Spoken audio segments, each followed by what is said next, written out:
വിജയന്റെ അപ്രമാദിത്വം CPM-ൽ അവസാനിക്കുകയാണ് എന്ന സൂചനകളാണ് കേന്ദ്ര കമ്മിറ്റി റിപ്പോർട്ടും സംസ്ഥാന സെക്രട്ടേറിയറ്റ് അവലോകന റിപ്പോർട്ടുമൊക്കെ നൽകുന്നത്. 2019 ലോക്സഭാ തെരഞ്ഞെടുപ്പിലും CPM-ന് ഒരു സീറ്റ് മാത്രമായിരുന്നു ലഭിച്ചത്.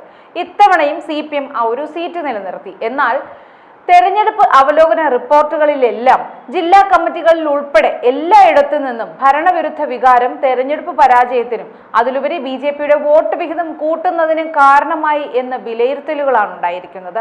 കണ്ണൂരിൽ തുടങ്ങിയ തെരഞ്ഞെടുപ്പ് അവലോകന യോഗത്തിൽ മുഖ്യമന്ത്രിയുടെയും സർക്കാരിന്റെയും ഭരണപരാജയങ്ങൾ തുറന്നുകാട്ടി കേന്ദ്ര കമ്മിറ്റി റിപ്പോർട്ടും കൊട്ടേഷൻ സ്വർണ്ണക്കടത്ത് മാഫിയയുമായി ബന്ധമുള്ളവരെ പുറത്താക്കുമെന്ന മുന്നറിയിപ്പുമായി സംസ്ഥാന സെക്രട്ടേറിയറ്റ് അവലോകന റിപ്പോർട്ടും അവതരിപ്പിച്ചു.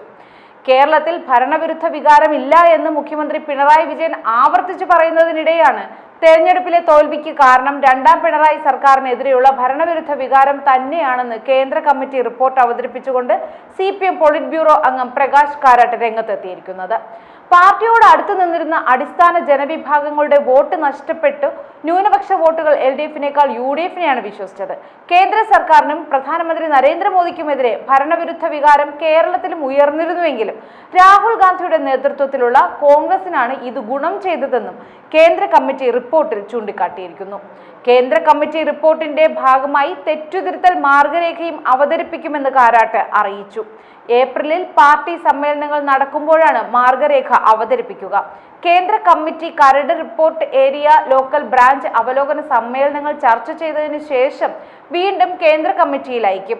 ഇവിടെ നിന്നും ക്രോഡീകരിച്ചാണ് തെറ്റുതിരുത്തൽ റിപ്പോർട്ട് അന്തിമ രൂപമുണ്ടാക്കി ഘടകങ്ങളിൽ ചർച്ചയ്ക്ക് വയ്ക്കുക.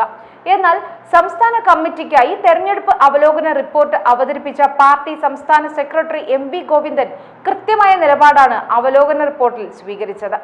മുകൾ തട്ട് മുതൽ താഴെ തട്ടിൽ വരെ പ്രവർത്തിക്കുന്ന സഖാക്കൾ അധികാര കേന്ദ്രമാകരുതെന്ന് ഗോവിന്ദൻ പറഞ്ഞു. തെറ്റ് തിരുത്തുമെന്ന് വെറുതെ പറഞ്ഞാൽ പോരാ, അത് ജനങ്ങൾക്ക് ബോധ്യപ്പെടുത്തി കൊടുക്കുകയും വേണം.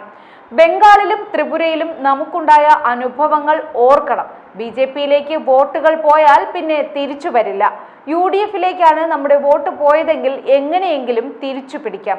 അത് മനസ്സിലാക്കി വേണം നമ്മുടെ പ്രവർത്തനങ്ങൾ നടത്താൻ.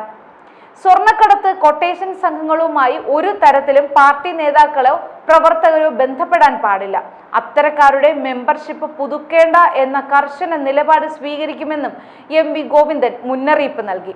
തെരഞ്ഞെടുപ്പ് കാലത്ത് LDF UDF പോരാട്ടം എന്ന് വീമ്പു പറഞ്ഞ് BJP-യെ താഴ്ത്തിക്കെട്ടാൻ ശ്രമിക്കാറുണ്ടെങ്കിലും MV ഗോവിന്ദന്റെ ഈ വാക്കുകളിൽ തന്നെ വ്യക്തമാകുന്നത് കോൺഗ്രസ് അല്ല എതിരാളി, ശരിക്കുമുള്ള എതിരാളി BJP തന്നെ എന്നാണ്.